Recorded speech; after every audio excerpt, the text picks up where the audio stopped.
Come on.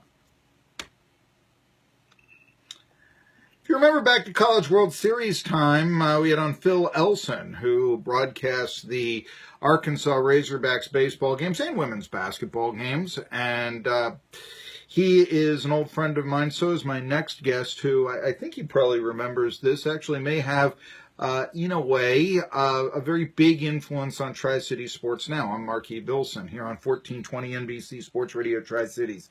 Because I remember 24 years ago, we sat down. Howard Elson was a sports talk show host in the 80s, and he won awards from a group, I think it was Women in Broadcasting, you told me, and tried to think out of the box and told me about how important it was to have interview guests, that even if they were big names, it was better to have somebody who could talk than necessarily a big name, that, and there's some truth to that and all this. And Howard Elson is a member of the Tree of Life Synagogue, which of course was where a horrible massacre 2 days ago occurred. And I guess, Howard, thanks for joining us and talking about this. I've been talking about how, even down here, Squirrel Hill is one of those neighborhoods, Point Breeze, that really does touch so many areas, and how one of the great football players ever to come from this area, Bob Seifers, who was a friend of mine when he played for the Steelers, he lived in Squirrel Hill. So there was that sort of, connection to the area, or just how ETSU head basketball coach Steve Forbes, he was in Pittsburgh this year, and he was kidding me on the show. Hey, I like your town. They named the main drag after me. And as I just told, people, yes. I don't know where Steve Street is, but I know where Forbes is. Yes, and all that. It was, but yes, and it's 4 blocks away from the Tree of Life Synagogue. And I guess the first thing that I want to ask you is, when this horrible occurrence happened, where were you, Howard? I mean, were you at the synagogue? I know you lived about 3 blocks down the street there on Wilkins Avenue, but where were you? Marky, it's great to hear from you after all these years. You may remember that I had you on the show several times, because you were such an enormous sports fan. Yeah, I called up a few times, yes.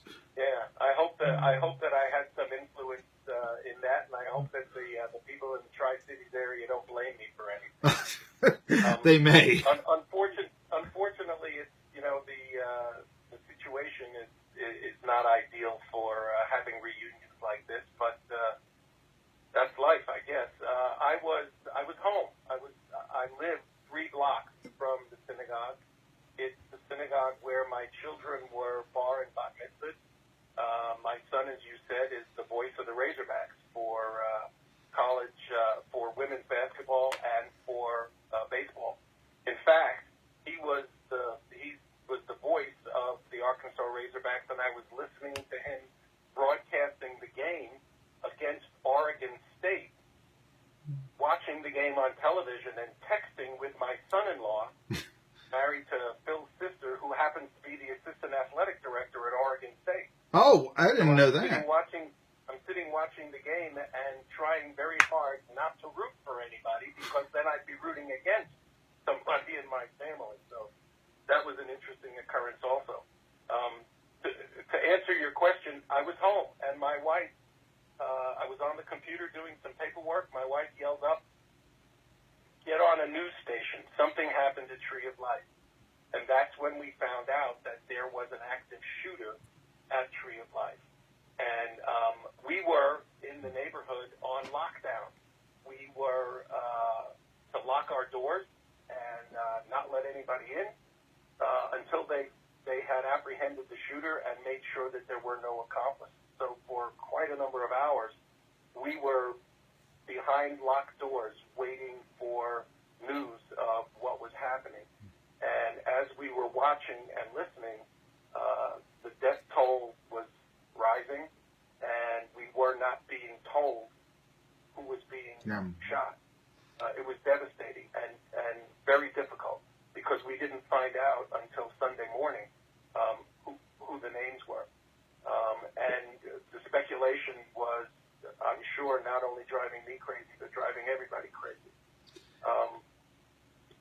The group that was killed, and it actually was a group, a demographic, known to many churchgoers and synagogue goers as the regulars.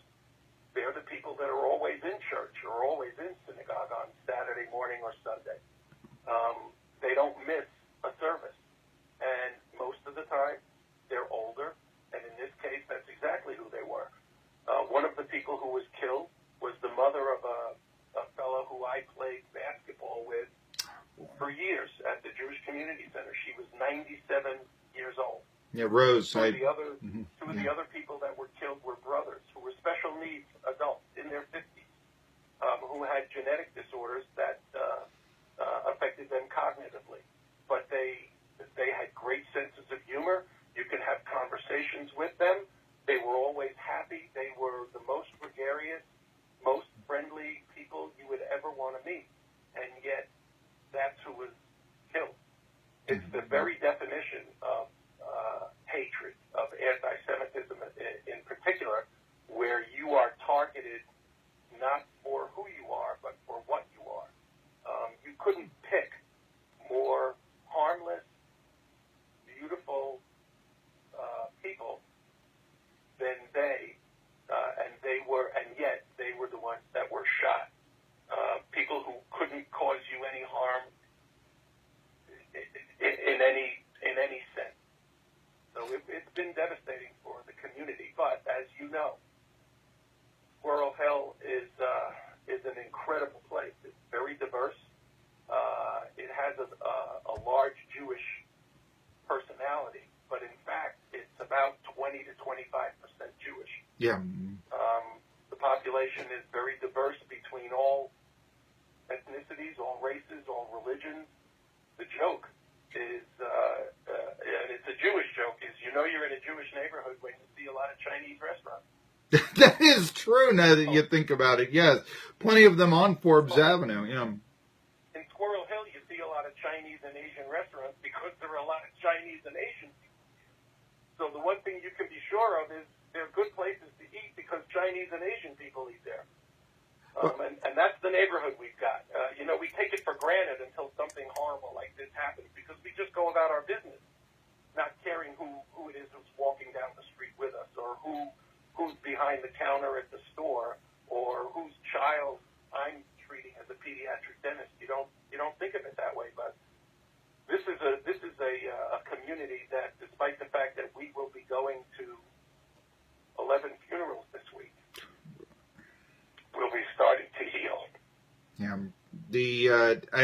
you try to put some sense on it. It reminds me a little bit about, Dylan Goof down in Charleston, and I mean, you start to wonder, how do you pull out a gun and, like you said, I mean, older 97-year-old woman at a synagogue, and doesn't something snap in your head at this point and say, wait a minute? No, and you just run out of there, and it was the same thing I couldn't understand with Dylan Goof.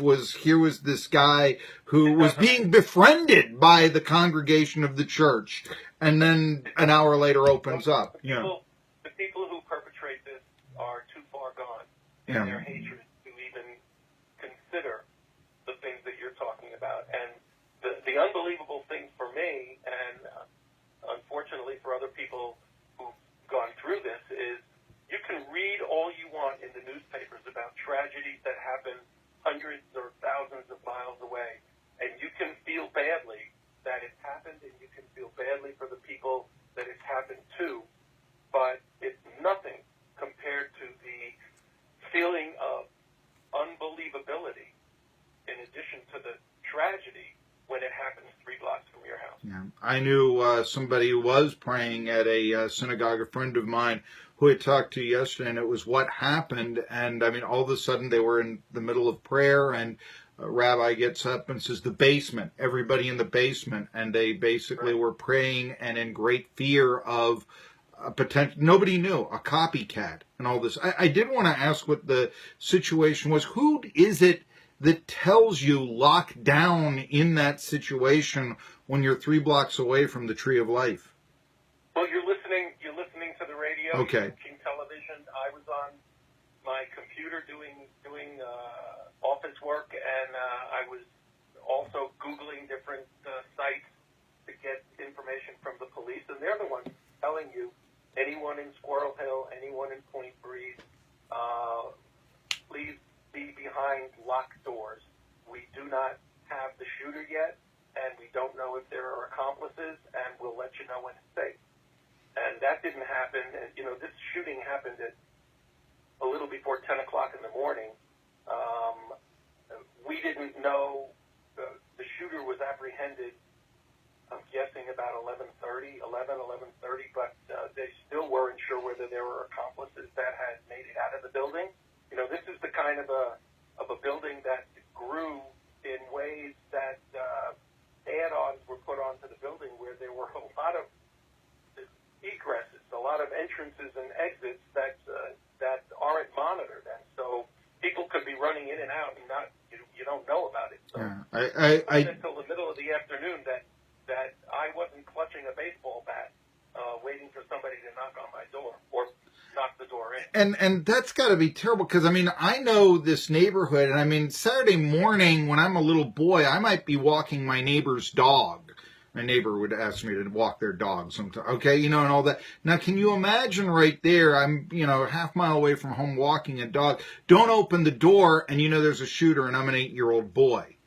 What do you do in that situation? This is... One of my neighbors across the street from me was in a bakery that was closer to the synagogue. And while she was in the bakery choosing whatever pastries or bread she was going to buy, the bakery owner announced that they had to close and lock the doors, and everybody had to leave because there was an incident a couple of blocks away.